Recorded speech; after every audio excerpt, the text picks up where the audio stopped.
நம்ம பொள்ளாச்சியிலேருந்து வால்பாறை போறதுக்கு ஒரு முக்கியமா வேலையா போயிட்டு இருந்தேங்க. நம்ம ஆழியா செக் போஸ்ட்ல லாக் பண்ணாங்க. இது மாரி உள்ள போறதுக்கு ஒரு அமௌண்ட் பே பண்ணா தான் உள்ள அலோவ் பண்ணுவேன்னு சொல்லியிருந்தாங்க. நானும் என் ஃப்ரெண்டும் போயிருந்தோம். அப்போ பைக்குக்கும் சேர்த்து ரூ. 80 சார்ஜ் பண்ணியிருந்தாங்க. நாங்க சொல்லியிருந்தோம், "நாங்க லோக்கல் தான். நாங்களும் பொள்ளாச்சிக்காரன் தான். அது என் சொந்த ஊர், பக்கத்து ஊர் தான். நாங்க ஏன் பே பண்ணணும் அமௌண்ட்ட?" அப்படின்னு கேட்டதுக்கு, "இல்ல அமௌண்ட் பே பண்ணா தான் உள்ள அலோவ் பண்ணுவேன்." அப்படி சொல்லியிருந்தாங்க. இது வந்து டூரிஸ்ட்டா இருந்தா கூட நம்ம அமௌண்ட் பே பண்ணியிருக்கலாம். சொந்த ஊருக்காரன் வால்பாறைக்கு ஒரு வேலையா போறேன். நான் ஏன் அமௌண்ட் பே பண்ணணும்? ரூ. 80 சார்ஜ் பண்றாங்க.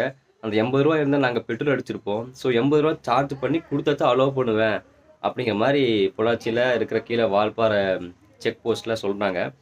ஆ கேரளாக்காரங்க எங்க கூட வந்த கேரளாக்காரங்க அவங்களும் அமௌண்ட் பே பண்ணாங்க. அவங்க சொல்றாங்க, "எங்க ஊர்லலாம் இப்படிலாம் அமௌண்ட்லாம் யாரும் கேட்க மாட்டாங்க. இங்க தான் வந்து எதுக்கு எடுத்தாலும் அமௌண்ட் கேட்கறாங்க. டூரிஸ்ட்ன்னு சொல்லிட்டு எதுக்கு அமௌண்ட் வசூல் பண்றாங்க. ஓகே நீங்க அதர் ஸ்டேட்டுக்கு அமௌண்ட் வாங்குறீங்க, அக்செப்ட் பண்ணிக்கலாம்.